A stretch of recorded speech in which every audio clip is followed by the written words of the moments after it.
Cedric Ray from Magnolia Capital is back with me, and you always have a great subject that you want to talk about, and I'm excited to learn about this one too. And that today we're going to talk about the difference between a rental home and a vacation rental. Yes, right? we are. So it sounds at first blush kind of like the same thing, but it really isn't. No, totally different. So tell us why. So the difference is on a rental home, let's say for instance that you are living in New York and that you are thinking about retiring in the next 10 years or whatever, and you're deciding that you wanted to go ahead and take advantage of the market currently as well as the interest rates. What you want to do is buy a rental home. What that allows you to do is to buy that home and let somebody rent from you, and you basically maintain that property for you. You own it, but in 10 years you can actually move back down here. You can live in your home that you wanted to. So that purchase. renter that you're going to get in there is going to be somebody who is there for years. Yes, absolutely. They're long term. Long term. Yes. Yeah. And we talked about right before we started, and I talked about in my headlines that there's a new little thing in Hilton Head Plantation where that's all you can have. Correct. So a lot of communities around here are trying to limit the amount of vacation rental homes in their community because they don't want to turn them into resorts. They want to basically maintain that home lifestyle. Yeah. So what they're doing is putting restrictions on what you can and can't do with your property. So that's one of the limitations when it comes to vacation rentals. But there's a flip side where you can actually still rent the home, you just can't do it for short periods of time. Right. And so a vacation rental then is something that you're going to have that maybe you buy on the beach, or you buy somewhere that's a desirable area that people are going to want to come and go week to week. Absolutely. Okay. So that way, if you have let's say for instance that you have a family that likes to come down here on vacation. Let's say you have a family of 12 people that come down here on a regular basis. Some people, what they'll do is they'll buy a timeshare. Well, that can get costly, and you really can only use it for limited amounts of time. Right. An alternative to a timeshare is to buy a vacation rental home. And what you do is, when you're not actually using that property, you can actually have a company, or you can do it yourself.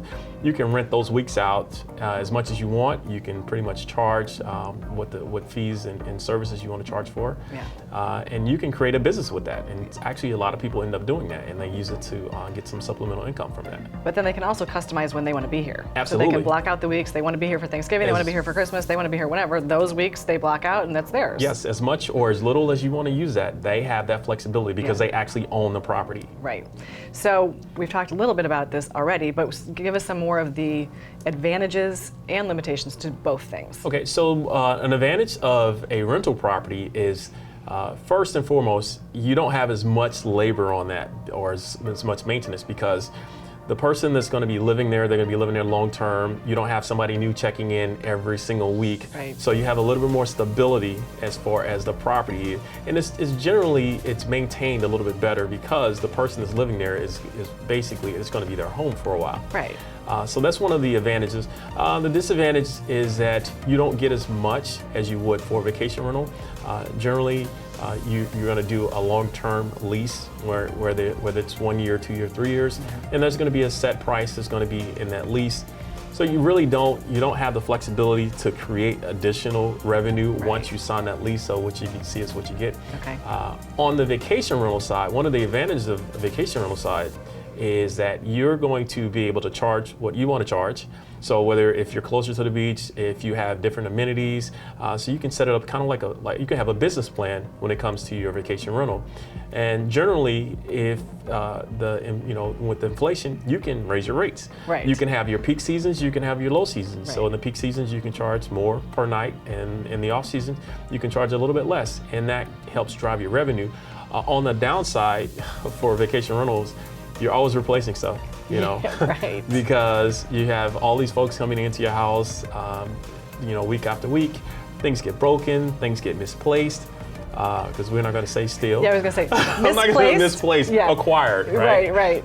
So there are some headaches when it comes to the vacation rentals. You're pretty much hands-on every single week, whether you're doing it yourself or if you have a company managing that property for you. So. Okay, well, so last 20 seconds, I always want to make sure they know how to get to you if they want to do any of these things with you. Okay. If anybody has any questions about the markets down here, whether it's vacation rentals, finance, owning a home, just generally, they can give me a call. My number is 843-422-9808. I'm also on the web at magnoliacapitalrealestate.com, and I'm in Old Town Bluffton. So if they are in the area, I would love to sit down and talk to them. All right. Well, thank you for being with us. It's always great information. I'm always excited about what you're going to come up with next to talk about. So we'll see you next time. Thank you very Thanks. much.